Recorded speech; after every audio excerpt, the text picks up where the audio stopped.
Hello friends, എല്ലാവർക്കും Sumi's tasty kitchen എന്ന YouTube ചാനലിലേക്ക് സ്വാഗതം. നിങ്ങൾ ആദ്യമായിട്ടാണ് ഈ ഒരു ചാനൽ കാണുന്നതെങ്കിൽ ജസ്റ്റ് ഒന്ന് സബ്സ്ക്രൈബ് ചെയ്യുക. സബ്സ്ക്രൈബ് ചെയ്യുമ്പോൾ കൂടെ ഒരു കുഞ്ഞു ബെല്ലൈക്കൺ വരും. അത് മറക്കാതെ ഒന്ന് ക്ലിക്ക് ചെയ്താൽ മാത്രമേ ഞാൻ ഇതുപോലെ വീഡിയോസ് ഇടുന്ന സമയത്ത് നിങ്ങൾക്കതൊരു നോട്ടിഫിക്കേഷനായിട്ട് കിട്ടുള്ളൂ. ഇന്ന് നമ്മൾ ചെയ്യുന്നത് ശരിക്കും വായിലിട്ടാൽ അലിഞ്ഞു പോകുന്ന ടൈപ്പിലുള്ളൊരു കേക്കാണ്. വളരെ വ്യത്യസ്തമായിട്ടാണ് ഈ ഒരു കേക്ക് നമ്മൾ ചെയ്യാൻ പോകുന്നത്. ഫസ്റ്റ് നമുക്കൊരു വാനില സ്പഞ്ച് കേക്ക് വേണം. അതിന് വേണ്ടിയിട്ട് ഞാൻ ഒരു അരിപ്പയിലോട്ട് 1 കപ്പ് മൈദ എടുത്തിട്ടുണ്ട്. ഇനി ഇതിലേക്ക് ഒരു പിഞ്ച് ഉപ്പും അതുപോലെ 3/4 ടീസ്പൂൺ ബേക്കിംഗ് പൗഡറും ചേർത്തിട്ട് നന്നായിട്ടൊന്ന് മിക്സ് ചെയ്യാം. ഒരുപാട് ഇൻഗ്രീഡിയൻസ് ഒന്നും തന്നെ ഇല്ല, വളരെ സിമ്പിളായിട്ട് പെട്ടെന്ന് ചെയ്തെടുക്കാൻ പറ്റും. ഇനി ഇത് ഇത്രയും കൂടിയിട്ട് ഒന്ന് അരിച്ചെടുക്കാം. സോഡാപ്പൊടിയൊന്നും ഞാൻ ചേർക്കുന്നില്ല കേട്ടോ. പിന്നെ ബേക്കിംഗ് പൗഡർ ഓപ്ഷണലാണ്, വേണമെങ്കിൽ മാത്രം ചേർത്താൽ മതി. ചേർത്തില്ലെങ്കിലും നന്നായിട്ട് തന്നെ കിട്ടും കേട്ടോ ഈ ഒരു കേക്ക്. അപ്പോൾ നന്നായിട്ടൊന്ന് മിക്സ് ചെയ്തതിന് ശേഷം നമുക്കിതൊരു സൈഡിലോട്ട് മാറ്റി വയ്ക്കാം. മിക്സിങ്ങൊക്കെ വളരെ ഇമ്പോർട്ടൻ്റ് ആണ്. നന്നായിട്ട് മിക്സ് ചെയ്യുക. അതായത് ഈ ബേക്കിംഗ് പൗഡറൊക്കെ ഇതിൻ്റെ എല്ലായിടവും ഒരേ വിധത്തിൽ എത്തണം, എന്നാലേ ഒരേ വിധത്തിൽ നന്നായിട്ട് പൊങ്ങി വരത്തുള്ളൂ കേക്ക്. അപ്പോൾ അത് ഞാൻ ഒരു സൈഡിൽ വെച്ചു. ഇനി ഞാൻ 2 ബൗളിലേക്ക് 2 മുട്ട വേർതിരിച്ച് വെച്ചിട്ടുണ്ട്. മുട്ടയുടെ മഞ്ഞയും വെള്ളയും വേർതിരിച്ചു. പിന്നെ എടുക്കുന്ന ഈ ഒരു ബൗള് ഒട്ടും തന്നെ നനവ് കാണാൻ പാടില്ല. നനവുണ്ടെങ്കിൽ നിങ്ങൾക്ക് മുട്ട ഇതുപോലെ ബീറ്റ് ചെയ്തെടുക്കാൻ പറ്റത്തില്ല. അപ്പോൾ ഒരു ബൗൾ എടുത്തിട്ട് നിങ്ങൾ നന്നായിട്ടൊന്ന് ക്ലീൻ ചെയ്യുക, ഒന്ന് തുടയ്ക്കുക, ഒരു തുണി വെച്ച് തുടച്ച് നനവൊക്കെ മാറ്റിയിട്ട് മാത്രം ബീറ്റ് ചെയ്യുക കേട്ടോ മുട്ടയുടെ വെള്ള. അപ്പോൾ മുട്ടയുടെ 2 വെള്ളയിലേക്ക് ഞാനൊരു 2-3 തുള്ളി ലെമൺ ജ്യൂസ് ഒഴിച്ചു കൊടുത്തിട്ടുണ്ട്. ഇനി ഇത് നന്നായിട്ടൊന്ന് ബീറ്റ് ചെയ്തെടുക്കാം. ശരിക്കും ലെമൺ ജ്യൂസ് ചേർക്കുമ്പോൾ ആ ഒരു എഗ്ഗിൻ്റെ സ്മെല്ലും മാറും, അതുപോലെ നല്ല സ്റ്റിഫായിട്ട് വരും. ഇനി ഇതിലേക്ക് നമുക്ക് 1/2 കപ്പ് പഞ്ചസാര കുറേശ്ശെ ചേർത്തിട്ട് ബീറ്റ് ചെയ്തെടുക്കാം. 1/2 കപ്പ് മാത്രമേ ചേർക്കാൻ പാടുള്ളൂ, കൂടുതലായിട്ട് ചേർക്കാൻ പാടില്ല. അതുപോലെ തന്നെ 1 ടീസ്പൂൺ അളവിൽ വേണം പഞ്ചസാര ഇതുപോലെ ചേർത്തിട്ട് ബീറ്റ് ചെയ്യാൻ. ആദ്യം ലോ സ്പീഡിലിട്ടിട്ട് ബീറ്റ് ചെയ്യാം. മെല്ലെ സ്പീഡ് കൂട്ടി ഷുഗർ ഫുള്ളായിട്ട് ചേർത്തിട്ട് ഹൈ സ്പീഡിലിട്ടിട്ട് നമുക്ക് നല്ല സ്റ്റിഫായിട്ട് കിട്ടുന്നവരെ ഒന്ന് ബീറ്റ് ചെയ്തിട്ട് എടുക്കാം. ഇതിപ്പോൾ നന്നായിട്ട് നല്ല സ്റ്റിഫായിട്ട് വന്നിട്ടുണ്ട്. ആ ലെമൺ ജ്യൂസ് കൂടി ചേർത്തുകൊണ്ടാണ് നന്നായിട്ട് കിട്ടിയിട്ടുള്ളത്. ഇനി ഇതേ ഞാനൊന്ന് കാണിച്ചു തരാം. നമ്മൾ ഈ ബൗൾ ഇതുപോലെ കമഴ്ത്തി ഇങ്ങനെ വെച്ചാൽ പോലും ആ എഗ് വൈറ്റ് താഴെ വീഴില്ല. അത്ര സ്റ്റിഫായിട്ടാണ് ഇതിരിക്കുന്നത്. കണ്ടോ, കമഴ്ത്തിയിട്ട് പോലും താഴെ വീഴില്ല. ഈ ഒരു സ്റ്റേജിലാണ് ഞാൻ എഗ്ഗ് വൈറ്റ് ഞാൻ ബീറ്റ് ചെയ്തത്. ഇനി ഇതൊരു സൈഡിലോട്ട് നമുക്ക് മാറ്റി വെക്കാം. അടുത്തത് എഗ്ഗിൻ്റെ യോക്കിലേക്ക് ഞാൻ 1/2 കപ്പ് പാലാണ് ഒഴിച്ചു കൊടുക്കാൻ പോകുന്നത്. ഈ പാല് തണുപ്പ് മാറ്റിയ പാലാണ്. തണുത്തതായിരുന്നു. ഞാൻ ജസ്റ്റ് ഒന്ന് അടുപ്പിൽ വെച്ചിട്ട് ആ തണുപ്പൊന്ന് മാറ്റിയെടുത്തു. ചൂടാവാൻ പാടില്ല പാല്. ഇനി ഇതിലേക്ക് നമുക്ക് 1 ടീസ്പൂൺ വാനില എസൻസ് ഒഴിക്കാം. ഞാൻ ലൈറ്റ് ഷെയ്ഡിലുള്ള ആ ഒരു വാനില എസൻസ് ആയതുകൊണ്ടാണ് 1 ടീസ്പൂൺ ചേർത്തത്. നല്ല ഡാർക്ക് ഷെയ്ഡാണെങ്കിൽ 1/2 ടീസ്പൂണ് മതിയാവും. 1/2 ടീസ്പൂൺ തന്നെ വേണ്ട. ഇനി ഇതെല്ലാം കൂടിയിട്ടൊന്ന് മിക്സ് ചെയ്യാം.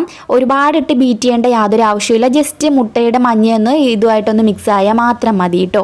ഇനി ഇതിലേക്ക് ഞാൻ ചേർക്കാൻ പോകുന്നത് നമ്മൾ അരിച്ചെടുത്ത് വെച്ച ഡ്രൈ ഇൻഗ്രീഡിയൻസ് ആണ്. അതെല്ലാം ഒന്നിച്ച് തന്നെ ഇതിലേക്ക് ഇട്ട് കൊടുക്കുക കേട്ടോ. ഞാൻ എല്ലാം ഇട്ട് കൊടുത്തിട്ടുണ്ട്.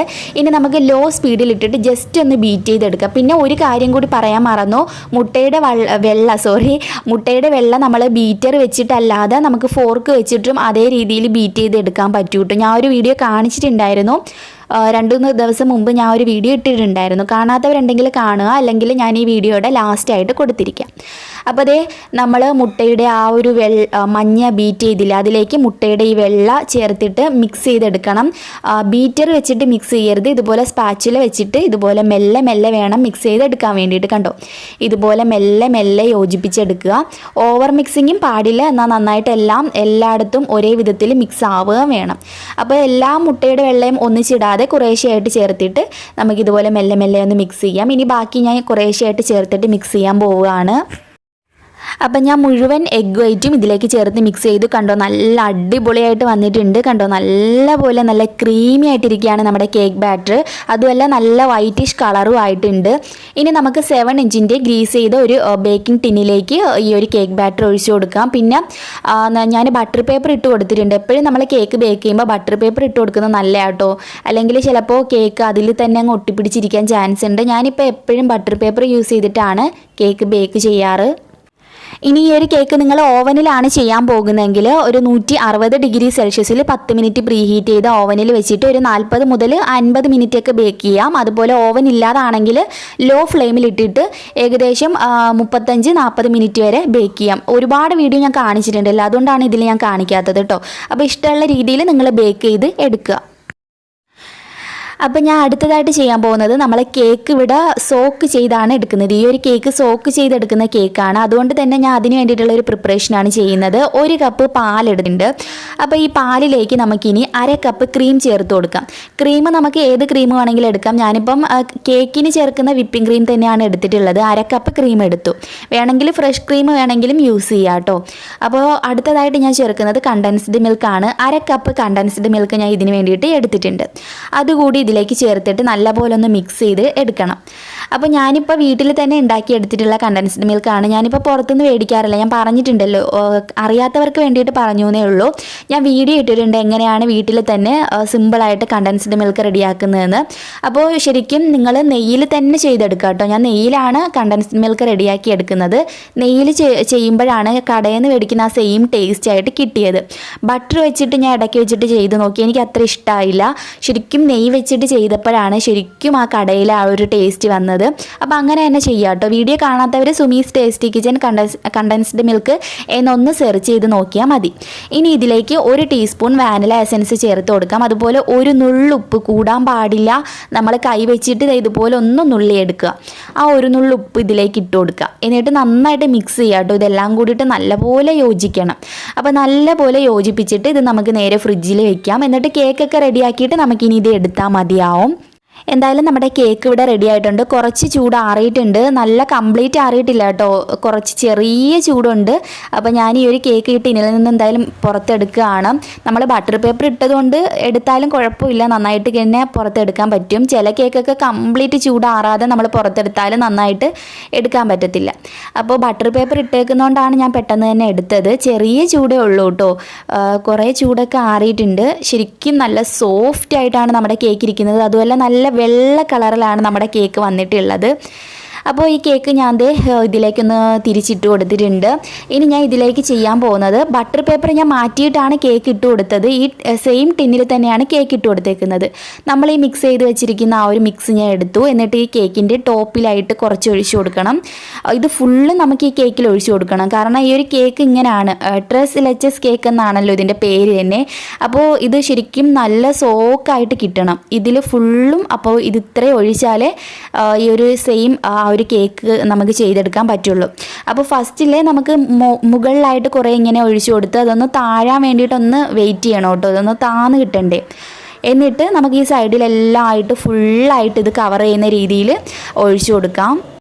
അപ്പോൾ ഫുള്ള് ഞാൻ ഇതിലേക്ക് ഒഴിച്ചു കൊടുത്തിട്ടുണ്ട്. ഇനി നമുക്കിത് 1 മണിക്കൂറെങ്കിലും ഒന്ന് റെസ്റ്റ് ചെയ്യാൻ വേണ്ടിയിട്ട് വെക്കണം. ഓവർനൈറ്റ് വെച്ചാൽ അത്രയും നല്ലതായിട്ടോ. അതായത് ഒരു രാത്രി ഫുള്ളായിട്ട് നമ്മളിത് തന്നെ അങ്ങനെ സോക്ക് ചെയ്ത് വെച്ചാൽ അത്രയും നന്നായിട്ട് കിട്ടും. അപ്പോൾ ഞാനിപ്പോൾ 1 മണിക്കൂറാണ് വെക്കാൻ പോകുന്നത്. നേരെ ഫ്രിഡ്ജിൽ വെക്കും. ഒന്ന് കവർ ചെയ്തിട്ടാണ് ഫ്രിഡ്ജിൽ വെക്കാൻ പോകുന്നത്. അപ്പോൾ ഞാൻ ഫ്രിഡ്ജിൽ അത് കവർ ചെയ്ത് വച്ചിട്ടുണ്ട്. ഇനി ഒരു ബൗളിലേക്ക് നമുക്ക് 1/2 കപ്പ് വിപ്പിംഗ് ക്രീമും ഒരു അല്പം പഞ്ചസാര പൊടിയും കൂടെ ഞാൻ ചേർക്കുന്നുണ്ട് കേട്ടോ. ഐസിങ് ഷുഗറാണ് ഞാൻ ചേർക്കുന്നത്. അതിൽ തന്നെ കോൺഫ്ലോർ ഉണ്ടല്ലോ. അപ്പോൾ ഐസിങ് ഷുഗർ കൂടി ചേർത്തിട്ട് നന്നായിട്ടൊന്ന് സ്റ്റിഫ് ആകുന്നവരെ ഒന്ന് ബീറ്റ് ചെയ്തിട്ട് എടുക്കുക. ഞാൻ ഒരുപാട് വീഡിയോ കാണിച്ചിട്ടുണ്ട്, ഇപ്പം ഞാൻ ജസ്റ്റ് ഒന്ന് കാണിക്കുന്നേ ഉള്ളൂ. ഇനി ഈ ക്രീം നമുക്ക് നേരെ ഫ്രിഡ്ജിൽ വെക്കാം. ഇനി കേക്കൊക്കെ സോക്ക് ചെയ്തതിന് ശേഷം ഇതെടുത്താൽ മതി. അപ്പോൾ ഇതിപ്പോൾ 1 മണിക്കൂർ കഴിഞ്ഞു. ഞാൻ ഇതുപോലെ പ്ലാസ്റ്റിക് വ്രാപ്പ് വെച്ച് കവർ ചെയ്തിട്ടായിരുന്നു കേക്ക് ഫ്രിഡ്ജിൽ വെച്ചിട്ടുണ്ടായിരുന്നത്. ഇനി പ്ലാസ്റ്റിക് വ്രാപ്പ് ഇല്ലെങ്കിൽ സാധാരണ അടപ്പ് വെച്ച് അടച്ചാലും മതി കേട്ടോ. ശരിക്കും നന്നായിട്ട് ഇത് പിടിച്ച് കിട്ടിയിട്ടുണ്ട് കണ്ടോ. നന്നായിട്ട് പിടിച്ച് കിട്ടി. ഒരു ദിവസം ഫുള്ളായിട്ട് നമ്മൾ വെക്കുകയാണെങ്കിൽ അത്രയും നല്ലതാട്ടോ. അപ്പോൾ ഇതിപ്പോൾ ഞാൻ ഒരു പ്ലേറ്റിലോട്ട് മാറ്റിയിട്ടുണ്ട്. കുറച്ച് കേക്ക് ഇതിലേക്ക് ഒട്ടിപ്പിടിച്ച് കുഴപ്പമില്ല. ശരിക്കും ഇപ്പോൾ എല്ലാവർക്കും ഒരു ആകാംക്ഷയായിരിക്കും എങ്ങനെയായിരിക്കും ഇതിൻ്റെ ടേസ്റ്റ് എന്ന് അറിയാനില്ലേ. ആ ഒരു സോക്ക് ഇതൊക്കെ എടുത്തതിൻ്റെ ആ ഒരു ടേസ്റ്റ് അറിയാനുള്ള ആകാംക്ഷയിലായിരിക്കും. അപ്പം മടിച്ച് നിൽക്കേണ്ട, വേഗം പോയി തയ്യാറാക്കി നോക്കിക്കോളൂ. അപ്പോൾ ഇനി ഇതിൻ്റെ ടോപ്പിലായിട്ട് നമുക്ക് വിപ്പിംഗ് ക്രീം കൂടി വെച്ച് കൊടുക്കാം. വിപ്പിംഗ് ക്രീം അത്രയും അങ്ങോട്ട് സ്റ്റിഫായിട്ട് വന്നില്ല, കുഴപ്പമില്ല. ഇനിയിപ്പോൾ അഡ്ജസ്റ്റ് ചെയ്ത് നമുക്ക് വെക്കാം. അപ്പോൾ ഞാൻ വിപ്പിംഗ് ക്രീം എങ്ങനെ നന്നായിട്ട് വരണം എന്നുള്ള വീഡിയോ ഒക്കെ ചെയ്തിട്ടുണ്ടായിരുന്നു. ഞാനിപ്പോൾ പെട്ടെന്ന് അങ്ങ് ചെയ്തെടുത്ത്. ഞാൻ ഐസ് വെള്ളത്തിൻ്റെ മുകളിലൊന്നും വെച്ചല്ല ബീറ്റ് ചെയ്തത്, അതുകൊണ്ട് നന്നായിട്ട് കിട്ടിയിട്ടില്ല. അപ്പോൾ ഈ സൈഡ് 4 സൈഡ് നമുക്ക് ഇതുപോലെ കുറച്ചൊന്ന് കട്ട് ചെയ്ത് മാറ്റി കൊടുക്കാം, ഒന്ന് ഫിനിഷ് ആയിട്ട് വരാൻ വേണ്ടിയിട്ടാട്ടോ. എന്നിട്ട് നമ്മൾ സാധാരണ പേസ്ട്രി കേക്ക് പോലെ കട്ട് ചെയ്താണ് ഈ ഒരു കേക്ക് എടുക്കാറ്. അപ്പോൾ എന്തായാലും ഞാൻ ഇതൊന്ന് കട്ട് ചെയ്ത് കൂടി എടുക്കട്ടെ. വലിയ ഒരു ഡെക്കറേഷനൊന്നും ഇല്ലാത്തൊരു കേക്കാണിത് കേട്ടോ. പിന്നെ നിങ്ങൾക്ക് ഈ ഒരു വീഡിയോ ഇഷ്ടമായിട്ടുണ്ടെങ്കിൽ തീർച്ചയായിട്ടും ഒന്ന് ലൈക്ക് ചെയ്യാൻ വേണ്ടിയിട്ട് മറക്കരുത്. താഴെ ഒരു ലൈക്ക് ബട്ടൺ ഉണ്ട്, അവിടെ ഒന്ന് പ്രസ് ചെയ്തിട്ട് ഒന്ന് ലൈക്ക് ചെയ്യുക കേട്ടോ. അതുപോലെ തന്നെ നിങ്ങളുടെ ഫ്രണ്ട്സ് ആൻഡ് ഫാമിലിക്കൊക്കെ ഈ വീഡിയോ ഒന്ന് ഷെയർ ചെയ്ത് കൊടുക്കുക. ഒരു പുതിയ കേക്കല്ലേ. അതുപോലെ തന്നെ ഇതുവരെയും ഈ ഒരു ചാനൽ സബ്സ്ക്രൈബ് ചെയ്യാതെ ഏതെങ്കിലും കൂട്ടുകാർ ഇരിപ്പുണ്ടെങ്കിൽ ഒന്ന് ജസ്റ്റ് ഒന്ന് സബ്സ്ക്രൈബ് ചെയ്യുക. നിങ്ങൾ സബ്സ്ക്രൈബ് ചെയ്യുമ്പോൾ കൂടെ ഒരു കുഞ്ഞു ബെല്ലൈക്കൺ വരും, അത് മറക്കാതെ ക്ലിക്ക് ചെയ്താൽ മാത്രമേ ഞാൻ പുതിയതായിട്ട് വീഡിയോസ് ഇടുന്ന സമയത്ത് നിങ്ങൾക്ക് അതൊരു നോട്ടിഫിക്കേഷനായിട്ട് കിട്ടത്തുള്ളൂ. ഇപ്പോൾ ഒരുപാട് പേർക്ക് നോട്ടിഫിക്കേഷൻ കിട്ടുന്നില്ല എന്ന് ഒരുപാട് പേര് പറയുന്നുണ്ട്. ഇപ്പോൾ എന്തോ യൂട്യൂബിൻ്റെ ഒരു പ്രോബ്ലം, നോട്ടിഫിക്കേഷൻ പ്രോബ്ലം കാരണമാണത്. അപ്പോൾ എന്തായാലും അതൊക്കെ ഉടനെ തന്നെ മാറുമെന്നാണ് പറയുന്നത്. അപ്പോൾ നമുക്ക് എന്തായാലും വെയിറ്റ് ചെയ്യാം. അപ്പം നിങ്ങൾ ഡെയിലി ഒന്ന് സെർച്ച് ചെയ്ത് നോക്കിയാലും മതി. ഞാൻ രാവിലെ 10:30 സാധാരണ വീഡിയോ പോസ്റ്റ് ചെയ്യുന്നത്. അപ്പോൾ രാവിലെ ഒന്ന് സുമീസ് ടേസ്റ്റി കിച്ചൻ എന്നൊന്ന് യൂട്യൂബിൽ സെർച്ച് ചെയ്ത് നോക്കിയിട്ട് അതിനുള്ളിലേക്കൊന്ന് കയറി നോക്കിയാൽ മതി. ഞാൻ വീഡിയോ ഇട്ടിട്ടുണ്ടെങ്കിൽ നിങ്ങൾക്ക് കാണാൻ വേണ്ടിയിട്ട് പറ്റും. ഒരു 10:30 കഴിഞ്ഞതിന് ശേഷം ഒന്ന് ജസ്റ്റ് ഒന്ന് നോക്കുക കേട്ടോ. എല്ലാവരും ഒന്ന് യൂട്യൂബിൽ ഒന്ന് നോക്കുക. കാരണം നോട്ടിഫിക്കേഷൻ പ്രോബ്ലം കാരണമാണ് ഇപ്പോൾ അങ്ങനെ ചെയ്യേണ്ടത്. അതുകൊണ്ട് ജസ്റ്റ് ഒന്ന് നോക്കുക. അങ്ങനെ നോക്കിക്കഴിഞ്ഞാൽ നിങ്ങൾക്ക് വീഡിയോസ് റെഗുലറായിട്ട് തന്നെ നോട്ടിഫിക്കേഷൻ കിട്ടുന്നതായിരിക്കും. ഈ നമ്മൾ നോക്കാതിരിക്കുമ്പോഴാണ് ശരിക്കും ചാനലിലെ നോട്ടിഫിക്കേഷനൊന്നും നമുക്ക് കിട്ടാതിരിക്കുന്നത്. അപ്പോൾ ഒന്ന് ജസ്റ്റ് ഒന്ന് നോക്കുക കേട്ടോ.